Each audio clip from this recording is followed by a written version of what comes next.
Boxing coach rejected the 70-year-old until he knocked out the heavyweight champion. The gym smells like sweat and leather and decades of dreams. Crenshaw Boxing Club sits on the corner of 43rd and Degnan in South Los Angeles, wedged between a laundromat and a taqueria. The building is old, 1940s construction, brick and iron, windows that haven't been updated since Reagan was president. The sign outside is hand-painted, faded by sun and neglect. Inside, the air is thick and warm. Heavy bags hang from ceiling chains, swaying gently when fighters work them. Speed bags rattle in staccato rhythms. The ring dominates the center of the room, canvas stained with years of blood and effort. Ropes worn smooth by 10,000 fighters leaning against them between rounds. Marcus "Money" Williams runs this gym. 47 years old. Former middleweight contender. Fought for the WBC title in 2003 and lost on a split decision that still haunts him on bad nights. After his career ended, too many concussions, too much damage, he opened this gym to train the next generation. He's produced 3 champions. 2 more are currently ranked in their divisions. His methods are old school, discipline, fundamentals, and suffering that builds character. No shortcuts, no excuses. It's Tuesday morning, 6:47 a.m. when the old man walks in. Marcus notices him immediately. You don't run a gym in this neighborhood for 15 years without developing a radar for people who don't belong. The man is 70, maybe older, white, thin, but not frail. He moves with a slight limp, left leg, favoring it without quite hiding it.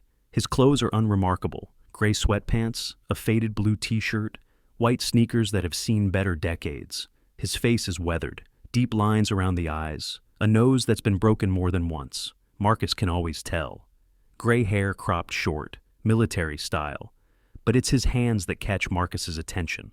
Big hands, scarred knuckles, the kind of hands that have hit things and people thousands of times. The old man stops just inside the door, looks around, takes in the fighters working the bags, the sparring in the ring, the rhythm of a gym in motion. Then he walks toward Marcus. "Help you?" Marcus says. "I want to train." Marcus almost laughs. Almost. "Train what?" "Boxing." Now Marcus does laugh. Short, not cruel, but dismissive. "Man, this isn't a fitness club. We train fighters here. Real fighters." "I know what you train."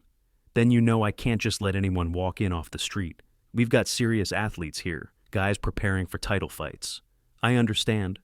The old man's voice is calm, measured, not defensive. "I'm not asking to waste your time. I'm asking for a chance." Marcus studies him. This old white man with his broken nose and his scarred hands, standing in the middle of a gym full of young black and Latino fighters who could destroy him without breaking a sweat. "What's your name?" "Edward." "Edward?" "Kane." "Edward, you're what, 70? 72. 72 years old and you want to box. I want to train. Whether I box again is a different question." "Again?" Marcus catches the word. "You fought before?" "A long time ago." "Where? Golden Gloves? PAL leagues?" Edward doesn't answer immediately. His eyes drift to the ring, where 2 young heavyweights are sparring under the watchful eye of an assistant coach. "Different venues," he says finally. "Different era." Marcus shakes his head. "Look, man, I appreciate whatever history you've got, but I can't have you in here. Insurance liability alone would kill me. You get hurt, I'm responsible. I'll sign whatever waiver you need. It's not just that. My fighters, they're preparing for real competition. They need to focus. He catches himself. Having someone your age around, it's a distraction." Edward nods slowly, doesn't argue, doesn't plead.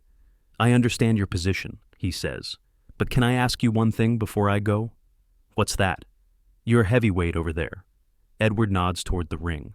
The one with the red headgear. He's dropping his right hand after every jab, leaves his chin exposed. If he does that against anyone with decent timing, he'll get knocked out. Marcus blinks, looks at the ring, watches Darnell, the destroyer Thompson, his prize heavyweight, 22-0, fighting for the WBA regional title in 6 weeks, throw another jab. His right hand drops, just slightly, just enough. Marcus has been trying to fix that habit for 3 months. "How'd you see that from here?" Marcus asks. "I've been watching fighters drop their right hand for 50 years. It's always the same tell." Marcus looks back at Edward, really looks this time. "Who are you?" I'm nobody, just an old man who knows boxing.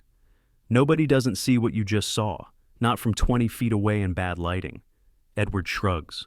I've spent a lot of time in gyms. As what? A trainer? A fighter? Both. Marcus crosses his arms. His instincts are at war. Everything in his business brain says to send this old man away. But something else, the part of him that still believes in boxing's mysteries, wants to know more. Tell you what, Marcus says. Hit the heavy bag. Let me see what you got. I'm not warmed up. Then warm up. You've got 5 minutes. Edward doesn't smile, but something shifts in his eyes. He nods once, then walks to an empty corner of the gym. The young fighters notice. Of course they notice. An old white man in their space, stretching like he's about to do something other than get hurt. Darnell steps out of the ring between rounds, toweling off sweat. Yo, coach, what's up with Grandpa? Don't worry about it. Focus on your sparring. He joining the senior fitness class? One of the other fighters laughs. Marcus doesn't respond. He watches Edward stretch. The movements are careful, methodical. The stretches of someone who knows their body intimately, who knows where the damage is and how to work around it. 5 minutes later, Edward approaches the heavy bag. He doesn't put on gloves, just wraps his hands with the old-style cloth, wraps he pulled from his sweatpants pocket. The wrapping is expert, fast, tight, practiced. He stands in front of the bag, orthodox stance, weight balanced, hands up, and then he moves. The first jab is sharp, not powerful. He's not trying to kill the bag, but technically perfect. Shoulder rotation, hip engagement. The snap of a punch thrown correctly 10,000 times. The second jab is identical, then a third. Then a combination, jab, jab, cross. The cross has weight behind it. The bag swings despite his age, despite his size. Then something Marcus doesn't expect, movement. Edward slides to his left, pivots, throws a hook to the bag's body. Moves right, slips an imaginary punch, counters with an uppercut. His footwork is fluid, not fast. Age has taken the speed, but correct. Textbook. The angles, the balance, the way he creates leverage from position rather than athleticism. This isn't a hobbyist. This isn't someone who took a few classes 20 years ago. This is a fighter. Marcus watches for 2 full minutes without speaking. When Edward stops, he's barely breathing hard. He unwraps his hands carefully, folds the wraps, and turns to face Marcus. Satisfied? Marcus doesn't answer right away. He's trying to reconcile what he just saw with the 72-year-old man standing in front of him. Where did you learn to move like that? The Army. The Army doesn't teach boxing like that. Special units do. At least they did back in the day. What unit? Edward's expression doesn't change. The kind you're not supposed to talk about. The gym has gone quiet. The young fighters have stopped what they're doing. They're all watching now. Marcus feels the weight of the moment, a decision point. Come back tomorrow, he says finally. 6 a.m., we'll talk. Edward nods. Thank you. He turns and walks out without another word. Marcus watches him go. Then he looks at Darnell, who's standing by the ring with his mouth slightly open. What? Marcus says. Coach, who the hell was that? I don't know yet, but I intend to find out. Edward returns the next morning at 5:58 a.m. Marcus is waiting for him. He's spent the night thinking about what he saw and what he didn't see, the way Edward moved, the way he held himself, the way he spotted Darnell's flaw from across the room. You're early, Marcus says. You said 6. I said 6. You showed up 2 minutes before. Most people show up 10 minutes late and think that's acceptable. I was taught that if you're not early, you're late. Who taught you that? Drill sergeants, then my boxing coach, then life. Marcus hands him a cup of coffee. Black, no sugar. Edward takes it, nods his thanks. I did some research last night, Marcus says. Couldn't find anything on Edward Kane in the boxing records. No amateur fights, no professional licenses, nothing. I fought under a different name. What name? Edward sips his coffee. It's complicated. Uncomplicated. For a long moment, Edward is silent. He looks around the empty gym. The fighters won't arrive for another hour, and seems to make a decision. I was born Edward Kane, he says, but I spent 20 years living as someone else. Several someones, actually. That's what the job required. What job? I can't tell you that, not specifically. But I can tell you this. Part of my training involved hand-to-hand combat, all forms, and I discovered I had a gift for boxing. Marcus leans against the ring apron. Keep going. In the late 70s, I was stationed, working, let's say, in Southeast Asia. There was a circuit there, unofficial fights, no records, no sanctioning bodies, just men in a ring fighting for money or for other reasons. What reasons? Sometimes it was intelligence gathering, get close to someone, earn their trust through shared combat. Sometimes it was just, he pauses, survival, proving you belonged in a world where weakness got you killed. You're telling me you were some kind of spy who boxed on the side? I'm telling you I was a man who served his country in ways that can't be documented, and that boxing was both a tool and an escape. Marcus processes this. It sounds crazy. It also sounds true. How many fights? On that circuit, maybe 80 over 5 years. 80 fights. They weren't all full bouts. Some were exhibitions. Some were abbreviated. What do you mean, abbreviated? Ended quickly, one way or another. Marcus studies Edward's face, the scar tissue around his eyes, the slightly flattened nose, the small marks on his brow that could be from cuts that healed badly. And after, when you came back to the States, I retired from all of it, got married, had a son, worked normal jobs, tried to forget. But you didn't forget. You don't forget how to fight. It lives in your body, in your reflexes, in the way you see threats before they become threats. Edward sets down his coffee cup. I haven't been in a ring in 40 years, but I still dream about it, every night. What do you dream? That I'm fighting, that the bell rings and I can't stop, that I keep throwing punches at an opponent who won't go down. Marcus knows that dream. He's had it himself. Why are you here, Edward? Really? Not the training excuse, the real reason. Edward is quiet for a long time. My wife died 6 months ago, he says finally. 44 years of marriage. She was the only person who knew everything about me, everything I did, everything I was. His voice is steady, but there's weight beneath it. When she was alive, I had a reason to be someone other than what I was trained to be, a husband, a father, a regular person. He pauses. Now she's gone, and I don't know who I am anymore. I wake up at 4 a.m. and I don't know what to do with myself. I don't know how to be in the world. He looks at Marcus. I came here because this is the only place that ever made sense to me. The gym, the ring, the structure of training. I thought maybe if I could feel that again, even just a little, I could find a way to keep going. Marcus doesn't respond immediately. He's thinking about his own dark years after his career ended. The purposelessness. The sense of being a fighter with nothing left to fight. All right, he says finally. You can train here, but we do this my way. You follow my program, you listen to my coaches, and if I think you're pushing too hard or risking injury, we stop, non-negotiable. Fair enough. And you don't spar, not yet. Maybe not ever. Your bones aren't young anymore. One bad shot and you're looking at serious damage. I understand. Marcus extends his hand. Edward shakes it. Welcome to Crenshaw Boxing Club. Over the next 4 weeks, Edward becomes a fixture in the gym. He arrives at 5:45 every morning before anyone else, works the heavy bag, shadow boxes, does footwork drills that Marcus teaches him. His conditioning improves rapidly. His wind comes back. His timing sharpens. The young fighters don't know what to make of him at first. This old white man in their space, working harder than some of them, never complaining, never asking for special treatment. Darnell is the first to engage. Yo, old-timer, you really fought back in the day? I really did. Where? What weight class?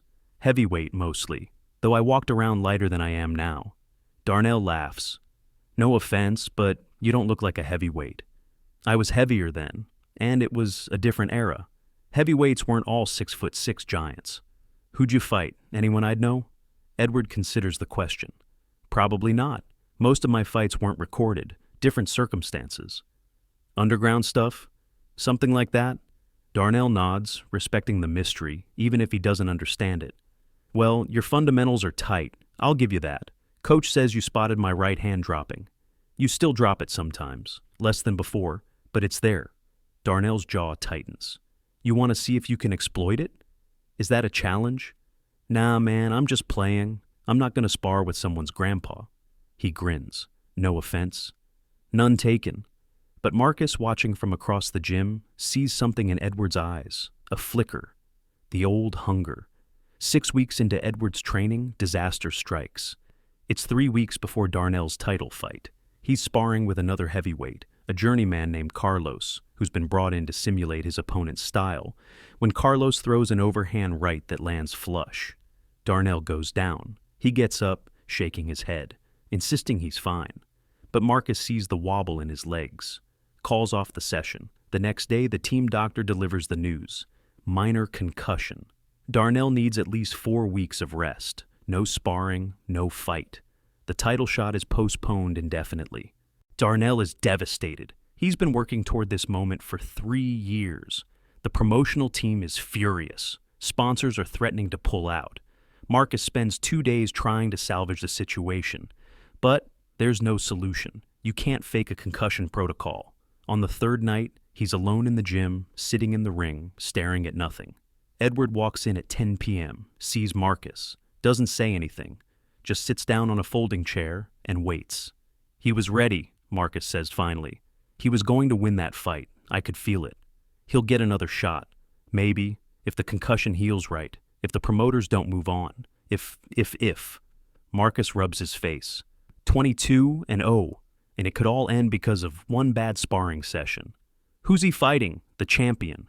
Victor, the Machine, Kozlov, Russian, 28-0 with 24 knockouts. Power puncher, hasn't been past the 6th round in 2 years. I've seen him fight. Where? YouTube. I like to stay current. Marcus almost smiles despite everything. And? He's good, very good. But he has a weakness. Everyone has a weakness. His is that he doesn't respect his opponents. He's been knocking out everyone so easily that he's stopped being cautious. He walks forward, throws power shots, expects people to fold. And if they don't fold, he doesn't have a plan B. I watched his fight against Okonkwo last year. Nigerian kid, not particularly skilled, but he had a chin. Kozlov couldn't knock him out in the first 3 rounds and got visibly frustrated. Started loading up too much, left himself open. Marcus looks at Edward with new interest. You see all that from YouTube? I see what I'm trained to see. Silence falls between them. The gym is dark except for the single light over the ring. Edward, Marcus says slowly, can I ask you something crazy? You can ask. If you were fighting Kozlov, hypothetically, how would you approach it? Edward doesn't hesitate. I'd survive. That's the first priority with a puncher like that. You survive the early rounds. Let him punch himself out. Make him miss, frustrate him. And then I'd counter. He drops his left hand when he throws the right. Same flaw Darnell had, actually. It's common in power punchers. They trade defense for offense. Once he's tired and frustrated, once he starts loading up and missing, you make him pay. Marcus is quiet for a long moment. You really think you could have beaten him? In your prime? Edward meets his eyes. In my prime, I beat men who were trying to kill me. A boxing match would have been a vacation. It's not bragging, it's just fact, stated simply, without embellishment. And Marcus believes him. The idea starts as a joke, a dark, absurd joke born from frustration and desperation. What if? What if there was a way to keep the promotional date? To give Kozlov a fight even if Darnell couldn't go? The Athletic Commission would never sanction an official bout with a 72-year-old. It's impossible, insane, dangerous. But underground fights still exist. Invitation-only events in warehouses and private estates, where wealthy gamblers bet on matches that can't happen in the daylight world. Marcus knows people who know people. A few phone calls, and he learns that Kozlov's handlers are furious about the postponement. They want to keep their fighter active. They're open to alternatives, an exhibition, unofficial, no records, just 2 men in a ring testing themselves. And if someone wanted to put up an opponent, any opponent, they'd be willing to listen. Marcus wrestles with the ethics for 2 days before he even mentions it to Edward. You'd be fighting the #1 ranked heavyweight in the world, Marcus says, a man 42 years younger than you, a man who's knocked out 24 professionals. I know who he is. You could get killed. Literally, I'm not exaggerating. I've faced worse odds. This is insane. You understand that, right? This is the most insane thing I've ever considered. Then why are you considering it? Marcus doesn't have a good answer, or maybe he does, and it's too strange to speak aloud. Because I saw you move, he says finally. I saw your footwork, your timing, your eyes, and something in me, the part of me that still knows boxing. That part says you're not a 72-year-old man. That part says you're something else. What? I don't know. A ghost maybe. A warrior who never got the war out of his system. Marcus shakes his head. I don't believe in magic, but I believe in what I see. And what I see doesn't make sense. Edward is quiet for a long time. When I was young, he says, I made a promise to myself. I promised that I would never stop fighting. Not because I love violence, I don't. But because the day I stopped fighting was the day I died. He looks at the ring, empty now, waiting. When I retired from the agency, I thought that promise was over. I thought I could become someone else, a normal person, a husband and father who didn't carry death in his hands. Did it work? For a while my wife was alive. She made me believe I could be more than what I was trained to be. He pauses. But she's gone now, and I feel myself fading, disappearing, like a man made of smoke. His voice is steady, but there's an undertone of something Marcus recognizes. Not despair, something more dangerous. The clarity of a man who's made peace with an ending. If I fight Kozlov, Edward says, I'll probably lose. I know that. My body isn't what it was. My reflexes aren't what they were. The math is against me. Then why do it? Because I'd rather go out fighting than fade away in an apartment full of memories. Because I want to know if there's anything left in me. Because my wife made me promise I'd keep living, and the only way I know how to live is to fight. Marcus stares at him. This old man. This ghost. You're serious. I've never been more serious. About anything in my life. The exhibition is arranged for 3 weeks later. A private estate in the desert outside Las Vegas. Invitation only, no press, no cameras, officially. A crowd of maybe 200 wealthy fight fans who've paid $50,000 a seat to see something they can't see anywhere else. The rules are simple. 3-minute rounds, 8-ounce gloves, no judges. The fight ends by knockout, corner stoppage, or referee's decision. When Marcus tells the organizers his fighter's age, they think he's joking. When they realize he's not, they try to back out. Too much liability, too much risk. But word reaches Kozlov's camp. The Russian finds it hilarious. An old man wants to fight him? Let him. It'll be a warm-up, a joke, a way to stay sharp before real competition. Kozlov's manager negotiates terms. If Edward survives 3 rounds, he wins. If Kozlov knocks him out, when Kozlov knocks him out, the old man's camp pays a forfeit fee. Marcus puts up everything he has. The gym, his savings, his reputation. Why? Edward asks. Why risk all of this? Because you were right about Darnell's right hand. Because you see things other people don't see. And because I haven't felt this alive in 15 years. The 3 weeks of preparation are brutal. Marcus designs a training program focused on survival, conditioning, defense, the ability to absorb punishment and keep moving. They work on footwork. Edward's legs are his greatest weapon. If he can keep moving, keep circling, keep making Kozlov reach, he has a chance. They work on the counterpunch. 1 shot. That's all Edward will get. Maybe none. But if Kozlov leaves himself open, when he leaves himself open, Edward needs to make it count. Darnell, recovering from his concussion but unable to fight, becomes Edward's chief sparring partner. Light sparring only, no hard shots to the head. But it gives Edward a feel for the size difference. What it's like to face a man who outweighs him by 60 pounds. You're crazy, Darnell says after 1 session. You know that, right? So I've been told. But you're also, I don't know, different. Most old guys, they get scared when the punches start flying. You just get calm. Combat does that, eventually. What kind of combat? Edward doesn't answer, just taps his gloves against Darnell's and goes back to work. The night of the fight, the desert air is cold. The estate belongs to some tech billionaire who collects experiences the way other people collect art.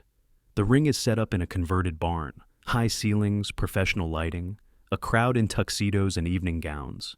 Edward sits in the makeshift locker room. Gray shorts, black boots. Hands being wrapped by Marcus with the same care Marcus would give to any champion. You don't have to do this, Marcus says. You can walk away right now. Nobody will think less of you. I'll think less of me. Edward, Marcus. Edward's voice is calm.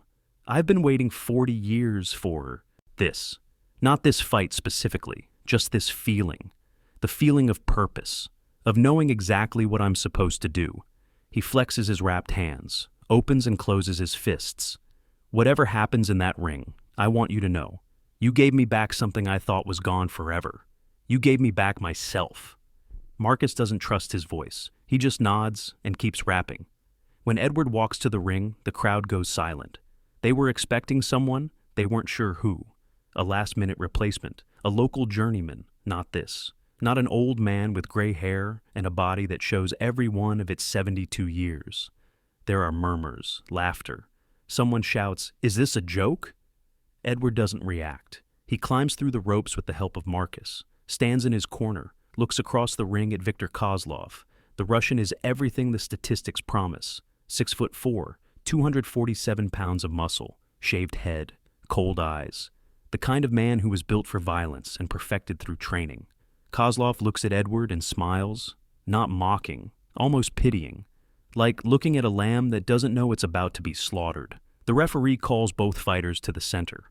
I want a clean fight. Protect yourselves at all times. Touch gloves and go back to your corners.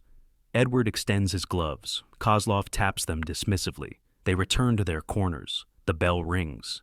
The first round is survival. Kozlov comes forward immediately, stalking, pressuring, throwing jabs that are designed to measure distance. Edward circles, left, always left, away from Kozlov's power hand. The first real punch is a right cross that misses by inches. Edward's head movement is just enough, just barely enough, to make Kozlov's fist slice through empty air. The crowd gasps. They expected an immediate knockout. They got a miss. Kozlov throws again. A hook. Edward blocks it with his elbows, absorbs the impact through his arms and shoulders. It still hurts. The power is real, but it doesn't hurt him. More circling, more movement. Edward throws a jab, not to hurt, just to occupy space, to make Kozlov think about something other than a fence. The round ends. Edward returns to his corner. "You're doing good," Marcus says, working the cutman's tools even though there's no cut. "Keep moving, keep making him miss. He's faster than I expected, but predictable. You see it? I see it. He loads up before the right hand. Shoulder tells you it's coming. Good. Survive 2 more rounds. That's all you have to do." Round 2 is harder. Kozlov realizes his opponent isn't going to fold. He increases the pressure, cuts off the ring, forces Edward into the corner. Edward shells up, takes punishment to the body. One shot gets through, a left hook to the ribs that makes him grunt. But he survives, clinches when he needs to, pushes off and creates space, keeps moving even when his legs are burning. Kozlov is getting frustrated. The crowd can see it. He's throwing harder, loading up more, telegraphing his punches because he's trying to end this with one shot. Near the end of the round, Kozlov throws a massive overhand right. Edward sees it coming. He doesn't have time to dodge completely, but he turns his head, lets the punch graze his temple instead of landing flush. He staggers. The crowd roars, but he doesn't go down. The bell rings. Edward makes it back to his corner on unsteady legs. "One more round," Marcus says. "One more round and you've won." "I'm not trying to survive anymore." "What?" Edward looks at him. His eyes are clear, focused. He's dropping his left hand every time he throws the right, just like you said, just like I told Darnell. "Edward, don't. I didn't come here to survive, Marcus. I came here to fight." The bell rings for round 3. Kozlov comes out aggressive. He smells blood, thinks the old man is weakened, throws a jab, then loads up the right hand, the knockout punch that's ended 24 fights. Edward slips it, not by much, just enough. Just like he's done 10,000 times in training, in fights that no one recorded, in moments when missing meant dying. And as Kozlov's right hand sails past his chin, Edward counters. The left hook is perfect. It comes from his legs, through his hip, up through his shoulder, and into his fist. Every pound of his 180-pound frame behind it. Every lesson from 50 years of combat, compressed into one moment. The punch lands on Kozlov's chin, clean. The Russian's eyes go blank. His legs buckle. He stumbles sideways, tries to catch himself, and fails. Viktor Kozlov, the machine, 28 and the #1 ranked heavyweight in the world, hits the canvas. The referee counts. Kozlov doesn't move. 8, 9, 10. The crowd is silent for one eternal moment. Then they erupt. The aftermath is chaos. Phones are out despite the no-camera rule. Video will leak within hours. By morning, the world will know that something impossible happened in the Nevada desert. Marcus is in the ring, holding Edward upright. The effort of that punch, of those 3 rounds, has drained everything from him. "You did it," Marcus says. "You crazy son of a bitch, you did it." Edward can barely stand, but he's smiling. I had one good punch left in me. Just needed him to give me the opening. Kozlov's corner is in disarray. The Russian is conscious now, sitting on a stool, looking dazed and confused. He keeps shaking his head, trying to understand what happened. The billionaire host is beside himself. This wasn't supposed to happen. This wasn't in the script. But the crowd, these wealthy fight fans who've seen everything, they know what they witnessed. They're on their feet, applauding. Not for the upset, not for the money they've won or lost, for the old man who refused to fade away. 2 days later, Edward is in a hospital bed. The adrenaline masked the damage. 3 broken ribs from body shots. A hairline fracture in his left hand. Dehydration, exhaustion, he'll recover. But his body has made its position clear. No more fighting. Not ever. Marcus sits beside the bed. "The video is everywhere," Marcus says. 50 million views and counting. They're calling you the 70-year-old assassin. I'm 72. Close enough for headlines. Edward manages a weak smile. "My son called. First time in 3 years. What did he say? Asked if I was insane, then asked if I was okay, then said he was proud of me." Edward's voice catches. He's never said that before. Never. Maybe knocking out a heavyweight champion was what it took. Maybe, or maybe he finally understood what I've been carrying all these years. The need to prove I'm still relevant, still capable of something. Marcus nods slowly. "So what now? What do you do after you've knocked out the #1 heavyweight in the world?" Edward looks out the window. The Las Vegas skyline in the distance, sun setting over the desert. "I think I go home," he says. "I think I look at my wife's photograph and I tell her what happened. And then I think I start figuring out how to live the rest of my life without needing to prove anything." That sounds healthy. It sounds terrifying. But I think she'd want that for me. She always said I was more than what I was trained to be. Maybe it's time I found out if she was right. 6 months later, Crenshaw Boxing Club hosts its annual charity event. The gym is packed. Fighters from across the country have come to train and compete. The proceeds go to youth programs in South LA. Kids who need somewhere to go, something to do, someone to believe in them. Marcus stands in the ring, addressing the crowd. "Before we start today's competition, I want to introduce someone. Most of you have seen the video. Most of you know the story. But I want you to meet the man." He gestures to the corner where Edward Kane sits on a folding chair. Still thin, still weathered, but something different in his eyes now. Something that looks like peace. "This man walked into my gym 7 months ago. I told him he was too old. I told him he didn't belong. I told him all the things we tell people when we're too blind to see what's in front of us." Marcus's voice thickens. "He taught me something important. He taught me that fighting isn't about age or size or what the statistics say. It's about heart. It's about the will to stand up when everyone tells you to stay down." Edward rises slowly, walks to the ring. The crowd parts for him. He doesn't climb through the ropes. His ribs still ache, but he stands at ringside, looking up at Marcus. "I'm not going to give a speech," Edward says. His voice carries across the silent gym. "I'm not good at speeches, but I want to tell you young fighters something." He looks at them, these kids from hard neighborhoods, these dreamers with wrapped hands and hungry eyes. "Boxing will teach you everything you need to know about life. How to take a punch, how to get up when you're hurt, how to keep moving when your legs are dead and your lungs are burning and your mind is telling you to quit." He pauses. "But it will also teach you when to stop fighting, when to put down your fists and find another way to live. That's the hardest lesson. It took me 72 years to learn it." He reaches up, takes Marcus's hand. "This man gave me a chance when nobody else would. He saw something in me that I couldn't see in myself anymore. That's what good coaches do.